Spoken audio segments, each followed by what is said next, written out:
کر کے یہ جو ہوائی اڈے پہ جا کے سیلفیاں لے رہی ہے، یہ جو بال کھول کے ہوائی اڈے کے سوئمنگ پول میں جا جا کے غیروں کے ساتھ نہا رہی ہے، یہ جو ہوائی جہاز دیکھنے کی وجہ سے خود ہوائی جہاز بنی پڑی ہے، بال اڑ رہے، کان کھول کے سنو اے مسلمانوں، اگر تم یہ قانون بنا دو کہ صرف پردے والی لڑکی چلے گی تو اللہ کی قسم یہ جتنی بازاروں میں گھوم رہی ہے اگر یہ سب پردے میں نہ جائے تو میرا نام بدل دینا۔ بنا دو، صرف دو قانون بنا دو کہ داماد نمازی چاہیے، نوجوان تمہیں چائے کی دکانوں پہ نظر نہیں آئیں گے، چوراہوں پہ نظر نہیں آئیں گے، بازاروں میں نظر نہیں آئیں گے، تمہیں نوجوان مسجدوں میں نظر آئیں گے۔ قانون بنا دو، لڑکی ہوائی اڈے پہ گھومنے والی نہیں چاہیے، لڑکی ہمیں پردے والی چاہیے، یہ جتنی بیوٹی پارلروں میں جا رہی ہے۔ سامعین و حاضرین سارے لوگ بیٹھ جائیں۔ جناب مولانا قسیم الدین صاحب نے بہت زبردست مجمع جمع کیا اور ہزاروں کی تعداد میں سارے لوگ آ گئے۔ بہار کو بدنام مت کرو، تمہیں معلوم ہے جن کا ہاتھ چوم رہے ہو تم، یہ گجرات میں جا کے تمہیں گالی دیں گے، سچ کہہ رہا ہوں میں، جن کا تم ہاتھ چوم رہے ہو، جن پر تم پیسے لوٹا رہے ہو، یہ گجرات میں جا کے تم کو گالی دیں گے۔ سمجھ رہے ہو تم؟ اگر اپنی عزت بچانا چاہتے ہو تو سب بیٹھ جاؤ۔ اگر تمہیں پورنیہ کی عزت پیاری ہے، سنیت کی عزت پیاری ہے، بہار کی عزت پیاری ہے، اپنے علماء کی عزت پیاری ہے تو سب بیٹھ جاؤ۔ سارے لوگ بیٹھ جاؤ، سب بیٹھو، سب بیٹھو، بیٹھ جاؤ، سارے لوگ بیٹھ جاؤ، بھاگو مت۔ تمہاری وجہ سے بریلی شریف میں ہم لوگوں کی بے عزتی ہو رہی ہے، تمہاری وجہ سے گجرات میں ہم بہاریوں کو گالی دی جا رہی ہے، تمہاری وجہ سے راجستھان میں ہم بہاریوں کی عزت مٹی میں ملائی جا رہی ہے۔ لوگ یہی بولیں گے کہ صاحب کئی لاکھ روپے کا جلسہ ہوا اور وہاں صرف شبیر برکاتی کی نعت سنی گئی اور سارے لوگ بھاگ گئے۔ اس کا مطلب بہار پورنیہ کے جلسے کا مطلب میلہ۔ تم سے زیادہ مجمع ہندوؤں کے مٹھ میں ہوتا ہے، تم بہت مست ہو کہ بہت بڑا مجمع ہو گیا، تمہیں معلوم ہے کہ تم سے بڑا مجمع ہندوؤں کے مٹھ میں ہوتا ہے، اس کے مندروں میں ہوتا ہے۔ درگا پوجا میں اس سے بڑا مجمع تھا، دیپاولی میں اس سے بڑا مجمع تھا، اور جہاں قوالی کی محفل ہوتی ہے وہاں اس سے بڑا مجمع ہوتا ہے۔ تو مجمع ہونے پہ زیادہ اترانے کی ضرورت نہیں کہ میرا جلسہ کامیاب ہو گیا، تمہارا جلسہ 100% فلاح۔ یہ شہریار رضا قادری بول رہا ہے جو ہندوستان کے ہر خطے اور ہر شہر میں جا رہا ہے، اور میں کہہ رہا ہوں کہ 100% تمہارا جلسہ فلاح۔ تم صرف قوالی سننے آئے تھے، وہی جو دن رات تم موبائل میں سنتے ہو وہی سننے کے لیے آئے تھے، اسی کا نام جلسہ ہے، اسی کا نام کانفرنس ہے، اسی کا نام سیرت کا جلسہ ہے۔ وہ تو ہم پھنس گئے مجمع میں، ہم بیٹھ گئے، مفتی زبیر صاحب بھی پھنس گئے جو مجمع میں بیٹھ گئے۔ ہم اپنی برات کا اظہار کرتے ہیں جو کچھ ہوا، مفتی صاحب قبلہ بھی اپنی برات کا اظہار کرتے ہیں تاکہ کل مت بولنا کہ مناظر اہل سنت قاضی سیمانچل بیٹھے ہوئے تھے، ان کے سامنے مجرا ہو رہا تھا۔ ہم لوگ اس سے بری ہیں، اگر راستہ ہوتا نکلنے کا تو ہم نکل گئے ہوتے، وہ راستہ نہیں تھا، بھیڑ کی وجہ سے ہم کچل جاتے، اس لیے ہم نہیں نکلے، مفتی صاحب بھی نہیں نکلے۔ باقی جو کچھ ہوا ہم اس سے بری ہیں۔ کل مت کہنا کہ مولانا شہریار بیٹھے ہوئے تھے ان کے سامنے مجرا ہوا، یہ کیا چیز ہے؟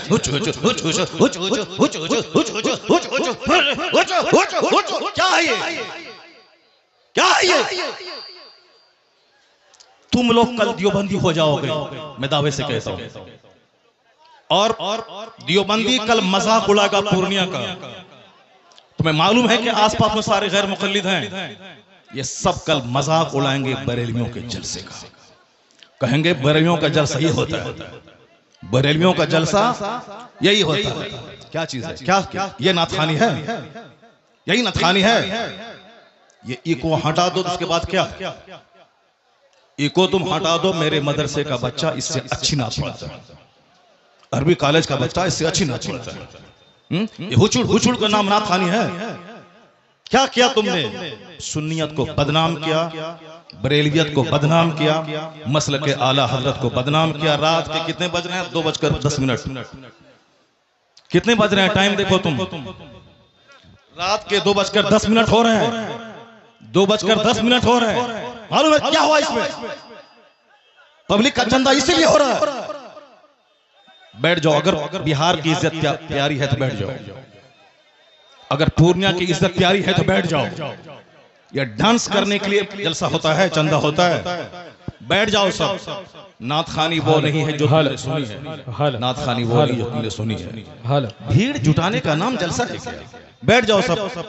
اب اگر نعت تم نے سنی تھی، اس کو تم نے نعت کہا تھا اپنے حساب سے، تو تقریر کون سنے گا؟ قرآن کی بات کون سنے گا؟ حدیث کی بات کون سنے گا؟ اسلامی تعلیمات کے بارے میں کون سنے گا؟ اگر تم نعت سنے تھے، بیٹھے رہتے، تقریر سنتے، تب ہوتا کہ چلو بھائی پورنیہ کے لوگوں نے نعت بھی سنی اور تقریر بھی سنی۔ ابھی وہ بیٹھنے جا رہا ہے تو تم سب اٹھ کے بھاگ رہے ہو۔ تمہاری وجہ سے ہم لوگوں کی بےعزت اور بدنامی ہوتی ہے۔ بہاری ایک گالی بن کے رہ گیا ہے۔ جیسے کاروبار کے اعتبار سے سارے لوگ یہاں سے بھیڑ لگاتے ہیں پنجاب دلی میں، وہ تو الگ بات ہے، مذہبی طور پر بھی بہاری ایک گالی ہے۔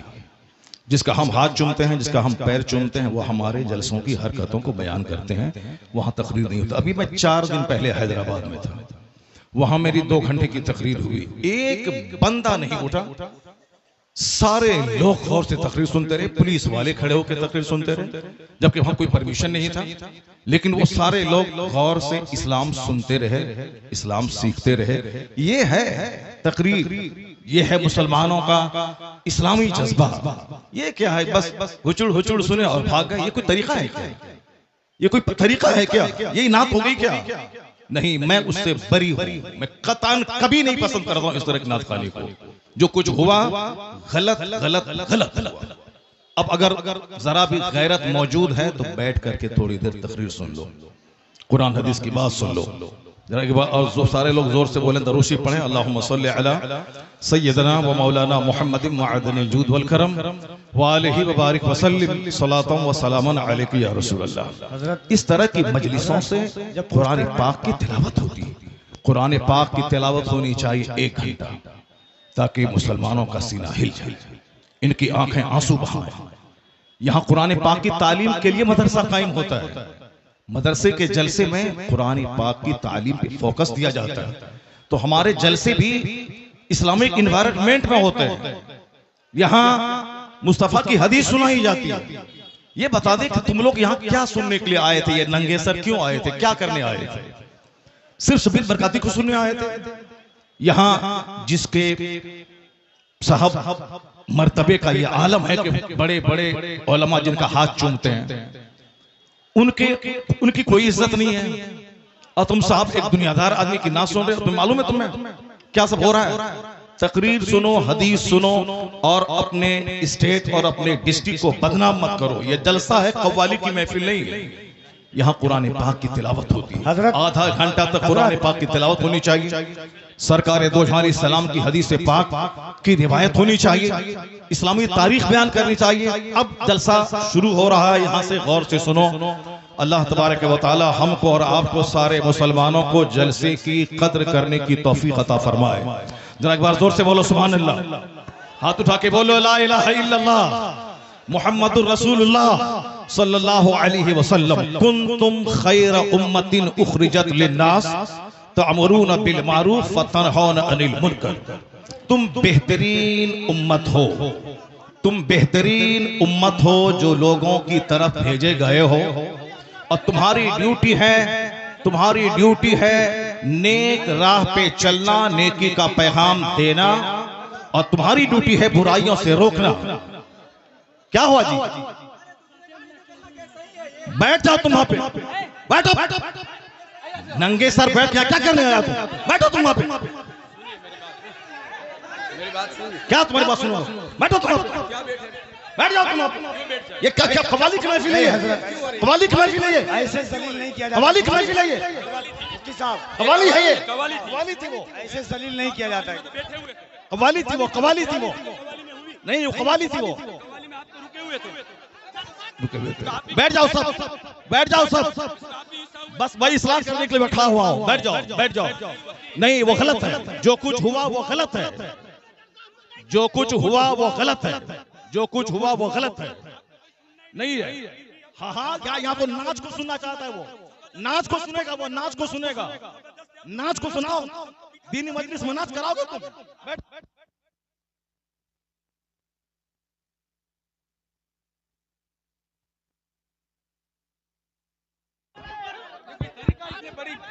آپ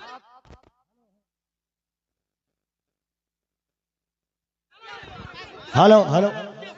جب مفتی صاحب کو معلوم تھا کہ شبیر برکاتی آ رہے ہیں تو مفتی صاحب کو آنا ہی نہیں چاہیے تھا. یہاں آنا ہی نہیں چاہیے تھا. حضرت آپ کو ایسے ذلیل نہیں کیا جاتا. مفتی صاحب ایسے ذلیل نہیں کیا جاتا ہے کسی کو. یہ اسلام نہیں ہے. نہیں مفتی صاحب میں بھی جلسہ پڑھ رہا ہوں. ایسے ذلیل ایک مہمان کو اس طرح ذلیل نہیں کیا جاتا ہے. یہ کوئی معاذرہ نہیں ہے. آپ جان رہے تھے کہ شبیر آ رہا ہے. حضرات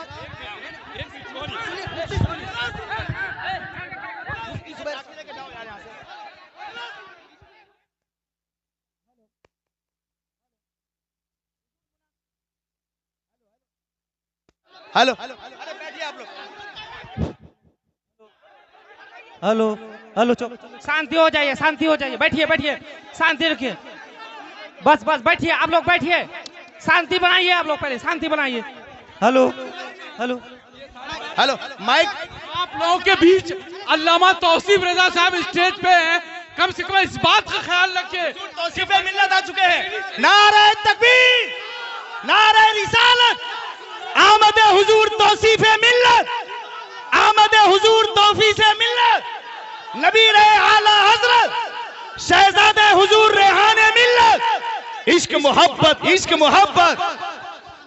عشق محبت. عشق محبت. اعلی حضرت. اعلی حضرت. آمد حضور توصیف ملت. زندہ باد. آمد حضور توصیف ملت. زندہ باد. مسلک اعلی حضرت. زندہ باد. مسلک اعلی حضرت. زندہ باد. گلزار رضویت. زندہ باد. نبی اعلی حضرت. زندہ باد. مرکز اہل سنت بریلی شریف. زندہ باد. معذرت کے ساتھ جتنے لوگوں نے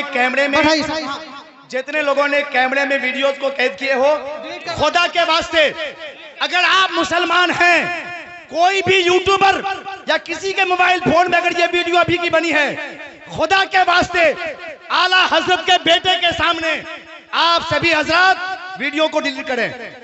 خدا کے واسطے اگر کوئی بھی مسلمان یہاں پر بھائی ویڈیو بنائے. یہ بیٹھ جائیے.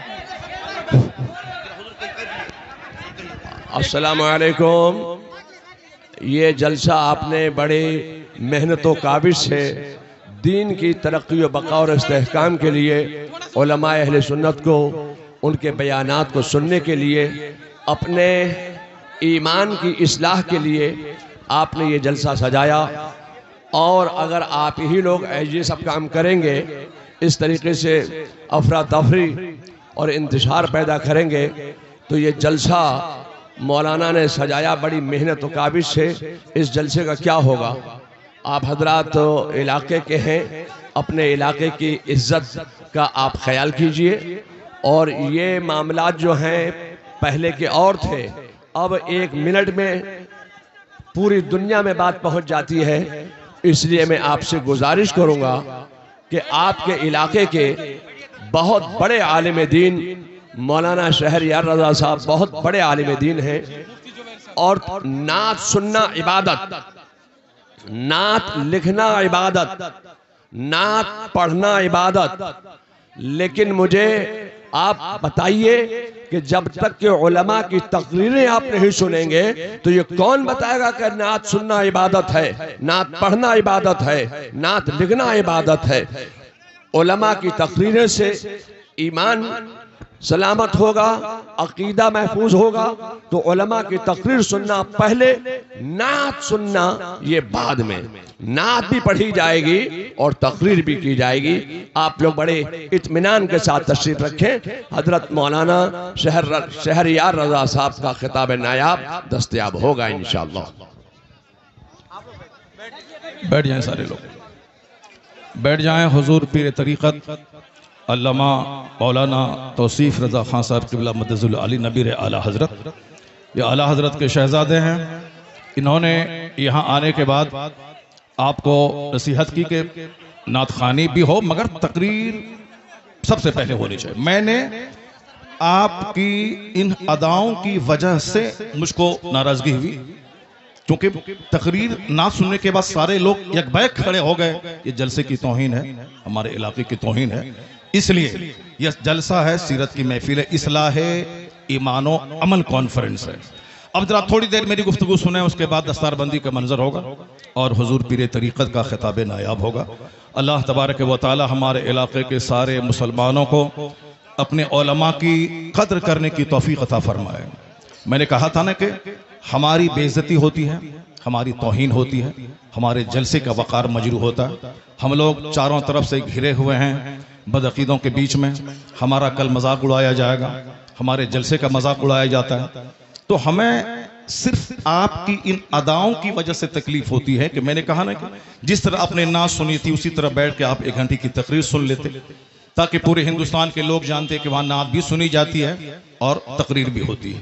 اب ذرا غور سے سنیے، ہمارے تعلق سے قرآن شریف میں کہا گیا ہے کہ کنتم خیر امہ، تم بہترین امت ہو، لوگوں کی طرف بھیجے گئے ہو، تمہاری ڈیوٹی ہے خود نیک بننا، دوسروں کو نیک بنانا، تمہاری ڈیوٹی ہے خود برائیوں سے بچنا، دوسروں کو برائیوں سے بچانا۔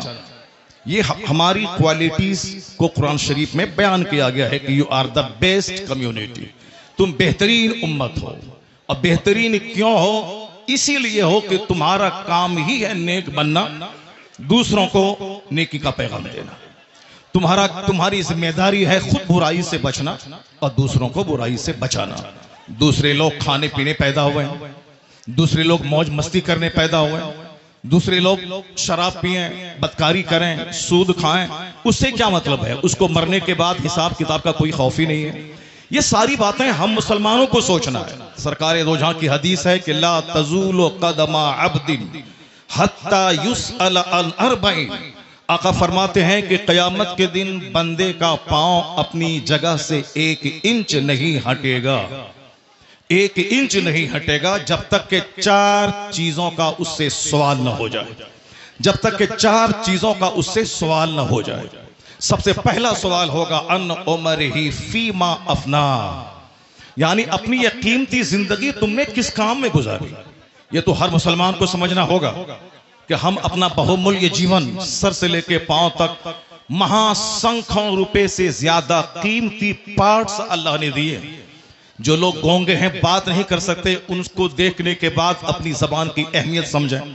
جو لوگ اندھے ہیں، دیکھ نہیں سکتے، ان کو دیکھنے کے بعد اپنی آنکھ کی اہمیت سمجھیں۔ جو لوگ پاگل ہیں، سمجھ نہیں سکتے، ان کو دیکھنے کے بعد اپنی عقل کی اہمیت سمجھیں۔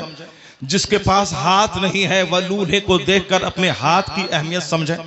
جو لوگ لنگڑے ہیں، جو چل نہیں سکتے، ان کو دیکھنے کے بعد اپنے پاؤں کی اہمیت سمجھیں۔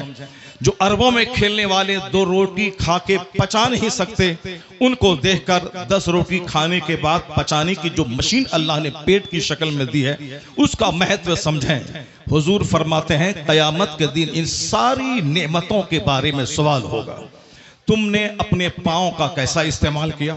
تم نے اپنی زبان کا کیسا استعمال کیا؟ تم نے اپنے ہاتھ کا کیسا استعمال کیا؟ تم نے اپنی آنکھ کا کیسا استعمال کیا؟ ساری زندگی کے بارے میں سوال ہوگا۔ ناچ تماشے میں زندگی گزاری یا قرآن کی تلاوت میں گزاری؟ تم نے صرف وقتی لذت کی خاطر تم نے انجوائے کیا یا تم نے رات میں تہجد کے وقت اٹھ کے اللہ کے خوف سے آنسو بہایا؟ یہ سوال ہوگا ساری نعمتوں کے بارے میں۔ یہ قیمتی زندگی کس کام میں گزاری؟ ہمیں مشرکوں کے ناچنے گانے سے کوئی اعتراض نہیں، ہمیں یہود و نصارہ کے ناچ گانے سے کوئی اعتراض نہیں ہے، ہمیں بدھ اور جین کے ننگے رہنے سے کوئی اعتراض نہیں ہے. ہمیں صرف مسلمانوں سے کہنا ہے کہ ہمارے پیغمبر نے کہا ہے کہ قیامت کے دن 1 انچ اپنی جگہ سے ہٹ نہیں پاؤ گے جب تک کہ 4 سوالوں کا جواب نہیں دے دو. ہر مسلمان کے بچوں کو یہ حدیث یاد ہونی چاہیے. ہر مسلمان کے گھر میں یہ حدیث لکھی ہونی چاہیے. ہر مدرسے کی دیواروں میں اس حدیث پاک کو لکھا جانا چاہیے. ہر مسجد میں اس حدیث پاک کو لکھا جانا چاہیے تاکہ سارے لوگ اپنی ریسپانسبلٹیز کو سمجھیں کہ قیامت کے دن کیا ہوگا. پہلا ان عمر ہی فیما افنا، زندگی کے بارے میں زندگی کس کام میں گزاری. دوسرا سوال ہوگا ان شباب ہی، جوانی کے بارے میں کہ تم نے جوانی کس کام میں گزاری. جوانی دیوانی ہوتی ہے. جوانی میں لوگ کہتے ہیں کہ چلو کچھ بھی کرو، بڑھاپے میں تو نیک بن ہی جانا ہے. جبکہ بڑھاپے میں 90% لوگ نیک نہیں بنتے، البتہ بیمار بن کر وہ اپنی زندگی کے آخری ایام کو بھی تباہ و برباد کرتے ہیں. حضور فرماتے ہیں کہ تم جوانی کس کام میں گزاری، اس کا سوال ہوگا. تیسرا سوال ہوگا ان مال ہی من این اکتسبہ وفیما وضعہ، یعنی مال کہاں سے کمایا اور کہاں خرچ کیا، اس کا سوال ہوگا.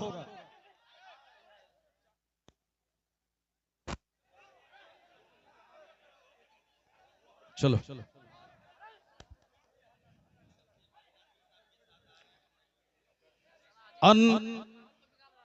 معلوم ہے نبی اعلیٰ حضرت بیٹھے ہوئے ہیں، شہزادہ اعلیٰ حضرت بیٹھے ہوئے ہیں. ادب کرنا، ڈسپلین، یہ ہمارا فرض ہونا چاہیے. مائک کی آواز دو، مائک کی آواز دو. حضرت کہہ رہے ہیں کہ آپ بولتے رہیے. بیٹھ جاؤ بیٹھ جاؤ بیٹھ جاؤ بیٹھ جاؤ بیٹھ جاؤ. حضور فرماتے ہیں کہ مال کے بارے میں سوال ہوگا. اب مال ہی من این اکتسبہ وفیما وضعہ، تم نے مال کہاں سے کمایا، کس راستے میں خرچ کیا، یہ سوال قیامت کے دن ہوگا. چوتھا سوال ہوگا جو کچھ تم نے جانا، جو کچھ تم نے خطاب کے ذریعے سنا، جو کچھ تم نے پڑھا، اس پر کتنا عمل کیا. یہ بنیادی باتیں ہیں، ہر مسلمان کو معلوم ہونا چاہیے. نماز پڑھنا فرض اعظم ہے، یہ ہر مسلمان کو معلوم ہونا چاہیے. روزہ رکھنا بہت بڑا فرض ہے، ہر مسلمان کو معلوم ہونا چاہیے. جلسہ کرنا فرض نہیں ہے، وہ تو دینی تعلیم کا ایک ذریعہ ہے کہ رات بھر میں نے، سال بھر میں نے کیا کیا، بس اسی ہماری کارکردگی کو لوگوں کے سامنے رکھ دینا ہے کہ ہم نے سال بھر تک آپ کی زکوٰۃ، آپ کے خیرات، آپ کی خیرات، آپ کے صدقات کا کیا ہم نے استعمال کیا. وہ اسی لیے ہے صاحب نعت پاک پڑھنا، اسی لیے ہے تاکہ ہمیں مصطفیٰ سے محبت ہے. ورنہ صرف نعت پاک پڑھنا ہی ہماری غرض و قایت نہیں ہے. ہمارا مقصد حیات ہے اللہ کی عبادت کرنا. اللہ کی عبادتوں میں قیامت کے دن یہ سوال ہی نہیں ہوگا کہ تم نے نعت پڑھی یا نہیں پڑھی. سب سے پہلا سوال ہوگا، حضور فرماتے ہیں ان اول ما یحاسب بہ العبد یوم القیامت الصلاۃ، قیامت کے دن سب سے پہلا سوال نماز کا ہوگا. فاتحہ اچھی چیز ہے مگر نماز اس سے بڑی چیز ہے. جلسہ جلوس اچھا کام ہے مگر نماز پڑھنا اس سے سب سے بڑا کام ہے. مزارات کی حاضری اچھا کام ہے مگر اس سے بڑا کام ہے نماز پڑھنا. سرکار اعلیٰ حضرت کا جو مسلک ہے وہ مسلک یہی ہے کہ ہاں نفل کو نفل کا درجہ دیا جائے، فرض کو فرض کا درجہ دیا جائے، واجب کو واجب کا درجہ دیا جائے. ایسا نہیں کہ نفل کو فرض بنا دیا جائے، ایسا نہیں کہ صاحب جو غیر ضروری ہے اس کو ضروری کا درجہ دے دیا جائے. مسلک اعلیٰ حضرت یہی ہے کہ فاتحہ نفل ہے، نفل کی حیثیت ہو. جلوس نفل ہے، جلوس محمدی کی نفل کی حیثیت رہے. اور مزارات کی حاضری نفل ہے، اس کی حیثیت نفل آپشنل کی ہونی چاہیے. سب سے پہلا جو فرض اعظم ہے وہ نماز ہے. فرض اعظم نماز ہے. دوسرا سب سے بڑا فرض وہ روزہ ہے. ایک فرض اعظم زکوٰۃ ہے، ایک فرض حج ہے. یہ بیسک چیزیں ہیں. قیامت کے دن سوال نماز کا ہوگا، قیامت کے دن سوال روزے کا ہوگا، قیامت کے دن سوال حج کا ہوگا، قیامت کے دن سوال زکوٰۃ کا ہوگا، قیامت کے دن سوال اخلاق کا ہوگا، قیامت کے دن سوال فرائض و واجبات کا ہوگا. نوافل کا سوال نہیں ہوگا. اگر نوافل فرض کے ساتھ مل جائیں تو پھر اس کا درجہ اور بلند ہو جائے گا. لیکن فرض کو چھوڑ کر نفل بے وزن ہے. فرض کو چھوڑ کر نفل خس و خاشاک کی طرح ہے. تو جو کہتا ہے کہ فاتحہ حرام ہے وہ مس گائیڈ ہے. جو کہتا ہے کہ جلوس محمدی حرام ہے وہ گمراہ ہے. جو کہتا ہے کہ اولیاء و صالحین کے آستانے پہ جانا ضروری نہیں ہے, فرض واجب نہیں ہے, وہاں جانا گناہ ہے, ناجائز ہے, وہ بھی گمراہ ہے.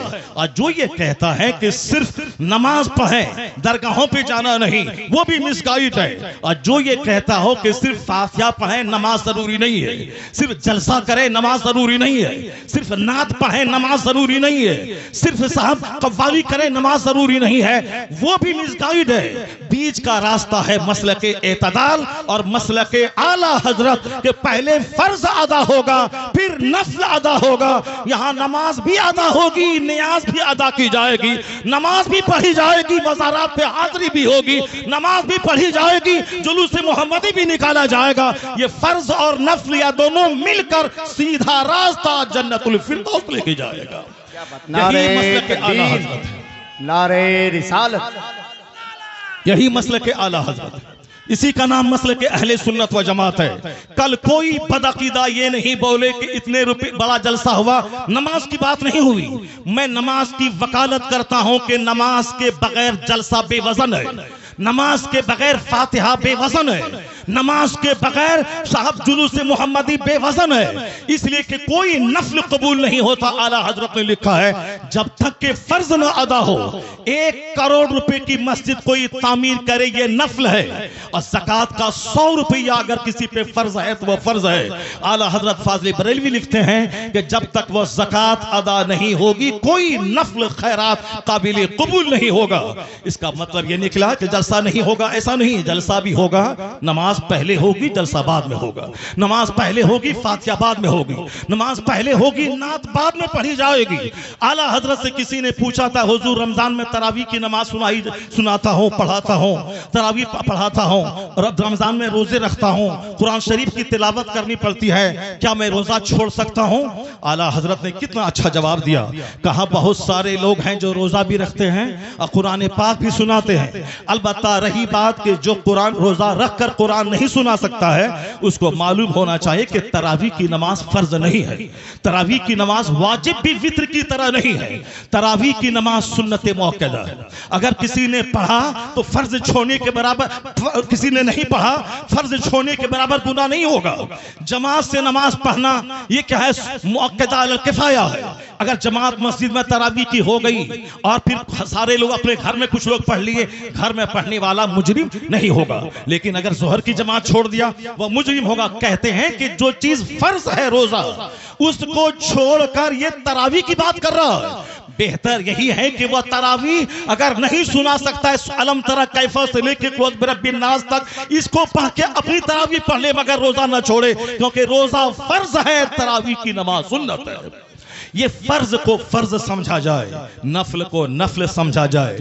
جنون اور مجنون بن کے یہ نہ بتایا جائے جلسے اور جلوس اور اپنے عالموں کی توہین نہیں کی جائے. ہماری سب سے بڑی وڈمبنا یہی ہے کہ ہم لوگ غیر ضروری کو ضروری سمجھتے ہیں. اللہ پر وشواس کریں, اللہ رب العزت ہی عزت دینے والا, وہی بندوں کو ذلیل کرنے والا, وہی مدرسوں کو ترقی دینے والا, وہی لوگوں کے دلوں میں اللہ ہی محبت ڈالنے والا ہے. بے شمار لوگوں نے بڑے بڑے جلسے کیے, مدرسے میں تعلیم نہیں ہوئی, وہ مدرسہ اجڑ گیا. میں نے مختصر سی زندگی میں اس کو دیکھا ہے. لیکن جن لوگوں نے محنتیں کی, 5 سال کے بعد جلسہ کیا, اور اگر اچھے عالم اچھے حفاظ انہوں نے دیا, اس کے پاس بچوں کے رکھنے کی جگہ نہیں ہے. اتنے بچے ہیں کہ وہ رکھ نہیں سکتا ہے.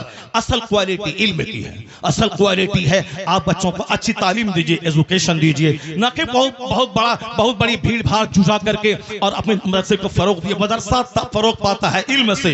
میں تمام سنی مدارس کے لوگ ذمہ داروں سے کہتا ہوں تعلیم پہ فوکس دیں, درسگاہ پہ فوکس دیں, اچھے عالم کو رکھیں, اچھے حفاظ کو رکھیں. اگر ایک بچہ فارغ ہوا, اگر صحیح ڈھنگ سے قرآن سنایا, تو سارے لوگ یہی کہیں گے یہ بتا دے تو کس مدرسے میں پڑھا ہے, دوسرا استاذ کون ہے؟ یعنی وہی ایک بچہ آپ کا سب سے بڑا پرچارک ہو جائے گا، وہی ایک بچہ آپ کے مدرسے کی خوبیوں کو دوسروں کے سامنے ایگزیبیشن کرنے والا ایک زبردست علمبردار ہو جائے گا۔ آپ نے 10 بچوں کو آپ نے نکال دیا اور کوالٹی اس میں نہیں ہے، وہ جہاں بھی جائیں گے مدرسوں کو بدنام کریں گے کہ کس استاذ نے تجھ کو پڑھایا ہے، کس مدرسے میں تم نے پڑھایا ہے۔ کوالٹی پہ زور دینا۔ بس آخری بات سن لے، ابھی مسلمانوں کے چہرے پہ ایک ہوائیاں اڑ رہی ہیں کہ ہمارا مستقبل کیسا ہے، ہمارا فیوچر کیسا ہے، ہمارا آنے والا دن کیسا ہے۔ آپ کو میں یقین دلاتا ہوں کہ اسلام کا آنے والا دن اتنا سنہرا ہے کہ کوئی دن ایسا نہیں گزرتا جس دن کوئی پڑھا لکھا آدمی کلمہ پڑھ کے مصطفیٰ کا غلام نہ بنتا ہو۔ کوئی دن ایسا نہیں گزرتا جس دن امریکہ جیسے ہائیلی کوالیفائیڈ اور ترقی یافتہ ملک کا کوئی ایک دانشور کلمہ پڑھ کے مومن نہ ہوتا ہو۔ یا جوش میں یہ باتیں نہیں بولی جاتی ہیں، بلکہ یہ باتیں دلائل اور پروف کے ساتھ کی جاتی ہیں۔ آپ اگر پڑھے لکھے آدمی ہیں، ہمارے بچے اسکول کالج میں پڑھتے ہیں، میں ان بچوں کو کہتا ہوں، ایک نام آپ نے سنا ہوگا جان ڈی راک فیلر کا۔ ہمارے شیخ بیٹھے ہوئے ہیں، شیخ کا دورہ لندن ہوتا ہے، ہمارے حضرت کا دورہ امریکہ ہوتا ہے، ہمارے حضرت کا دورہ افریقہ ہوتا ہے، وہ ساری دنیا کے حالات سے باخبر ہیں۔ میں اپنے شیخ کو کہتا ہوں کہ جان ڈی راک فیلر وہ دنیا کا سب سے پہلا ارب پتی، آج کی تاریخ میں بے شمار ارب پتی ہیں، ٹاٹا، برلا، جندل، متل، اڈانی، امبانی، یہ سارے کے سارے ارب پتی ہیں، لیکن جان ڈی راک فیلر وہ دنیا کا سب سے پہلا امریکہ کا ارب پتی، بلینئر یعنی ارب پتی، جن کے پاس کھربوں کی دولت تھی۔ 53 سال کی عمر میں وہ کھرب پتی بیمار ہو گیا۔ بیمار ہونے کے بعد اب ان کو لگا کہ اب جیسے کہ میں مر جاؤں گا، جب مر ہی جاؤں گا۔ اکثر آج کل یہ ڈپریشن کا مرض بڑھ رہا ہے، عورتوں میں بھی اور مردوں میں بھی۔ عورتیں بھی کہتی ہیں کہ اب مجھ کو ایسا لگتا ہے کہ میں مر جاؤں گا، مرد بھی کہتے ہیں کہ تھوڑا سا بیمار ہوا، بخار ہوا اور لگتا ہے کہ جیسے کہ اب میں مر جاؤں گا۔ یہ مرنے کی باتیں تو اب ٹھیک ہے، اچھی بات ہے، میں مر جاؤں گا، لیکن مرنے کے بعد جہاں جاؤں گا وہاں کے لیے تو کام بڑھا دینا چاہیے، وہاں کے عبادت بڑھا دینی چاہیے۔ صرف خوف ہے کہ میرے بچوں کا کیا ہوگا، میری بچی کا کیا ہوگا، نہیں۔ عقل مند وہ ہے جس کو لگے کہ اب میں مر جاؤں گا تو اس کو عبادت بڑھا دینی چاہیے، سجدہ بڑھا دینی چاہیے، تلاوت بڑھا دینی چاہیے، گناہوں سے سچی توبہ بڑھا دینی چاہیے۔ یہ ہونا چاہیے، نہ کہ صاحب بال بچوں کے خوف میں موت سے گھبرانا چاہیے۔ وَمَن يَتَوَكَّلْ عَلَى اللَّهِ فَهُوَ حَسْبُهُ، جو اللہ پہ بھروسہ کرتا ہے اللہ اس کے لیے کافی ہوتا ہے۔ قرآن میں آیا ہے لا تقتلوا اولادکم خشیۃ املاق، غریبی کے ڈر سے بچوں کو قتل مت کرو، میں تجھے بھی روزی دیتا ہوں، تیرے بچوں کو بھی روزی دوں گا۔ روزی دینے والا اللہ ہے۔ وہ امریکہ کا کھرب پتی، اس نے سوچا کہ اب جب مجھ کو مر ہی جانا ہے تو اب کیوں نہیں صدقات و خیرات کر کے میں مروں۔ اپنی دولت کا ایک بڑا پارٹ میڈیکل ایکسپرٹ کے خرچ پہ انہوں نے ڈونیٹ کیا کہ نئی بیماریاں اس کے علاج اور ٹریٹمنٹ دریافت کرنے کے پیچھے میری دولت کا ایک بڑا حصہ خرچ ہوگا۔ انہوں نے ایک اسکول بنوایا، غریبوں، مسکینوں، معذوروں، بیواؤں کے بچے اسکول میں پڑھیں گے، فری تعلیم۔ انہوں نے ایک بہت بڑا حصہ اپنی دولت کا ہاسپٹل پہ وقف کیا، یہاں غریبوں، مسکینوں، معذوروں، کم پیسے والوں کا علاج ہوگا۔ یعنی اپنے پیسے کو غریبوں کے لیے، سوشل ویلفیئر کے لیے، چیریٹی کے لیے انہوں نے دروازہ کھول دیا۔ اس کو ایسا محسوس ہوا 2-3 مہینے کے بعد کہ اندر سے اس کا کینسر کا زخم ہلکا ہو رہا ہے۔ یہ دا ٹائمز آف انڈیا جو ہندوستان کا انگریزی اخبار ہے، ہمارے بچے تو ایم اے کرنے کے بعد بھی ایک جملہ انگریزی نہیں بولتے ہیں۔ جس کو ہونا تھا ڈی ایم وہ چپراسی کی بھی نہیں بن پائے، جن کو ہونا تھا سائنٹسٹ وہ گلی کوچے کا دل پھینک عاشق بن گیا۔ امریکہ کا یہودی ایک منٹ کا صحیح استعمال کر کے دنیا کو مائکروفون دے، دنیا کو ہوائی جہاز دے، اور ہمارے وہ بچے جس کے پاس تھی میرٹ ڈی ایم بننے کی، وہ صرف موبائل چلا کر کے وہ بچے ہمارے گلی کوچے کے دل پھینک عاشق بن گئے، کسی قابل نہیں رہے۔ ایک بچہ ہندوستان کا اگر آئی ایس آفیسر بنتا ہے تو 40 کروڑ مسلمانوں کا کلیجہ ٹھنڈا ہو جاتا ہے۔ وہ کما کے اپنے باپ کو دے گا، مگر نام پوری مسلم سوسائٹی کا ہوتا ہے۔ ہماری میجورٹی ہمارے نوجوانوں کی موبائل چلا کے ڈی ایم تو نہیں بنی، البتہ اپنی جوانی میں آگ لگا دی، اپنی سوچ اور فکر میں آگ لگا دی، اپنی صحت کو تباہ و برباد کر دیا، اپنے خاندان کی ناک مٹی میں ملا دی۔ موبائل کا استعمال ضرورتاً ہو، 24 گھنٹے اس میں گھس کے نہ رہے۔ ٹوائلٹ کا استعمال ضرورت ہو، 24 گھنٹے ٹوائلٹ میں گھسنے والا تباہ و برباد ہو جائے گا، صحت ختم ہو جائے گی۔ یہودی ایک ایک منٹ کو قیمتی سمجھتے ہیں تو ذلیل قوم دنیا میں سب سے مالدار قوم ہے۔ جبکہ نمازوں کی پابندی ہمیں وقت کی قدر سکھاتی ہے، جبکہ سحر اور افطار کا سسٹم وقت کی قدر سکھاتا ہے، جبکہ زکوٰۃ کا مینج ہمیں ایک ایک منٹ کو قیمتی سمجھنے کا پیغام دیتا ہے۔ 1 منٹ پہلے دانہ حلال، 1 منٹ کے بعد دانہ حرام، یہ ہمیں پنکچولیٹی سکھاتا ہے۔ مگر عقل رہے تب نہ ان باتوں پہ ہم غور کریں۔ ہمارے پاس تو غصہ بہت زیادہ ہے، ہمارے پاس جذبات بہت زیادہ ہے، ہمارے پاس صاحب چھوٹی فکری کی وجہ سے ہم جو لائق تھے اس لائق نہیں بن پائے۔ امریکہ کا کھرب پتی، انہوں نے دولتوں کا ایک بڑا حصہ اسکول پہ، ہاسپٹل پہ، غریبوں کے راشن کے کٹ پہ اور میڈیکل ایکسپرٹ کی ٹیم بیٹھا کے تاکہ نئی بیماریوں کا علاج کھوج کرنے کے لیے وہ ٹیم خاص رہے۔ ان کو ایسا لگا جب سے وہ چیریٹی، صدقات و خیرات کا کام شروع کیا، اندر سے اس کے بدن کا جو کینسر تھا اس کا مرض دور ہونے لگا۔ 4 مہینے کے بعد انہوں نے ٹیسٹ کروایا، اس کے اندر کا کینسر ختم ہو چکا تھا۔ اب وہ شخص دنیا والوں کو بتایا کہ دنیا والا گواہ رہے، دنیا والا گواہ رہے کہ چیریٹی سے بیماری کا علاج ہوتا ہے، صدقہ سے بیماری کا علاج ہوتا ہے، خیرات سے بیماری کا علاج ہوتا ہے۔ انہوں نے کہا خیرات سے بیماری کا علاج، بیماری کے علاج کے جتنے طریقے ہیں اس میں سب سے بڑا طریقہ یہ بھی ہے کہ چیریٹی اور خیرات سے بیماریوں کا علاج ہوتا ہے۔ صدقہ تو خیرات سے مریض صحت مند ہوتے ہیں، صدقہ تو خیرات سے مریض صحت یاب ہوتے ہیں، صدقہ تو خیرات سے مریض صحت یاب ہوتے ہیں۔ انہوں نے ساری دنیا کو بتایا۔ ہمارے شیخ آ گئے، ایک دوسرے شیخ کی آمد ہو گئی جو برکاتی خانوادے کے شیخ ہیں، وہ آ گئے اور شہزاد اعلیٰ حضرت یہاں بیٹھے ہوئے ہیں۔ بس میری گفتگو ختم ہونے والی ہے، اس کو غور سے سنیں گے تو ہم پورے ہندوستان میں جاتے ہیں، پورے مسلمانوں کا درد سینے میں موجود ہے، کہاں کیا حالات ہیں وہاں اس حالات کا مشاہدہ کرتے ہیں۔ تو ہم اپنے غصے کے مظاہرے کے لیے نفس کی تذکیر کی خاطر نہیں دیتے ہیں، صرف ملت کے لیے، قوم کے لیے، مسلک کے لیے ہم اپنے لوگوں کے سامنے اپنی کمزوری بیان کرتے ہیں۔ ذرا غور سے سنیں، جب انہوں نے کھرب پتی نے کہا کہ میرا مرض اچھا ہوا، علاج کے جتنے طریقے ہیں، ایلوپیتھک، ہومیوپیتھک، صاحب جڑی بوٹی، آیوروید، سب طریقے ہیں علاج کے، مگر صدقہ تو خیرات علاج کا ایک زبردست طریقہ ہے۔ تو جو بات جان ڈی راک فیلر نے آج کہی، یہی بات مصطفیٰ نے 1400 سال پہلے کہی تھی کہ داؤ مرضاکم بالصدقہ وحسنوا اموالکم بالزکاۃ۔ مصطفیٰ نے کہا اپنے مریضوں کا علاج صدقہ کر کے کیا کرو۔ تو آج 1400 سال کے بعد امریکہ کا کھرب پتی اپنے تجربے سے دنیا کو بتایا کہ صدقہ سے ایک بیمار ٹھیک ہوتا ہے۔